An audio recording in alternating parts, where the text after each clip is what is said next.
People have inquired about if Jock and Roxanne are still trying to sell the research center in Venus, Florida. I know that Roxanne took the sign down for that when they left on the lecture tour. I think that it can't be determined as of yet, but I did ask Jock about it. Yes, that's correct. Okay. We may not be able to keep it up ourselves. We may not be able to support it. But we certainly hope that others will do whatever they can to help support the Venus Project.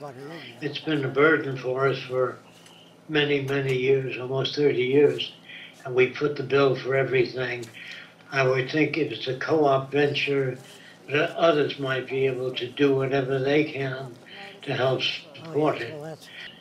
We have machines there where we do vacuum forming, and if we don't buy new machines, we can't do that. In other words, sometimes it takes me 2.5 years to make the models for a 12-minute film.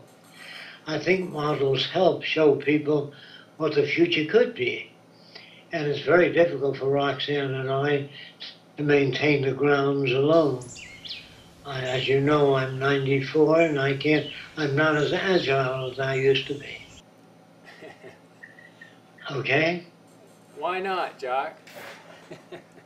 I guess I don't eat right. As you get older, you really break down. Yeah. There's nothing you can do about that. Yeah. It's wear and tear of the joints. We don't live in the Venus Project. There's no research programs going on to increase age and physical activity. Yeah. I think it was George Bernard Shaw that said, "It's too bad that youth is wasted on the young." Just about when we get to know everything and we're able to do things, we just don't have the energy to do it. Yeah. Roxanne used to have a pretty successful business with architectural models and renderings. She learned all of that from Jock, and that business used to help support the place. Unfortunately, that all fell out when the mortgage and real estate crisis hit a few years ago. And Florida was hit especially hard. It was one of the repo capitals in the United States, so everyone in those industries suffered. She's very skilled, as you can see, in that kind of art. I don't know how much she enjoyed doing it, but I think it's just what had to be done to support them. She actually wanted to throw this model away, but a couple of us convinced her not to.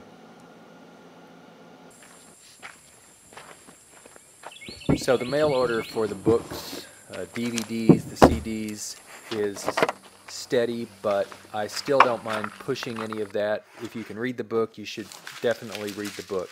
All of the product sales help the project out, and that's just what it takes in the system we're in. It provides ways to learn more in depth about this system, and there's really nothing in any of the materials that is superfluous. I continue to import the old lectures from cassette tape. These are cassette recordings that were made by people who went to Jock's lectures in the 1970s in Miami when he lectured out of his home.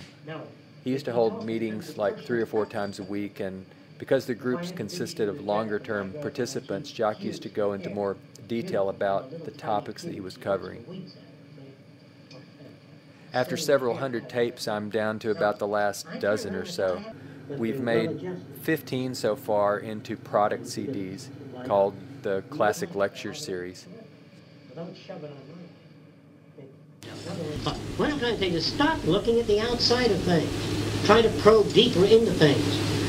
Now, if you like the idea of the brotherhood of man, if you like the idea of God, which is a beautiful idea, don't separate people. Bring them all together. Bring them all together on one world, and let's try to live as richly and fully and cooperatively as we know how. And let's not try to attain perfection. Let's just try to make life better than it is for man. And let's continuously strive to better the relationship with people. This is what this organization is about. This is what we teach. And we can't do it the old way. We can't do it with the old values of beating the other fellow. And hey, isn't my kid prettier than your kid? She got an A and you got a C. See, you can't do it that way. You only cut people up.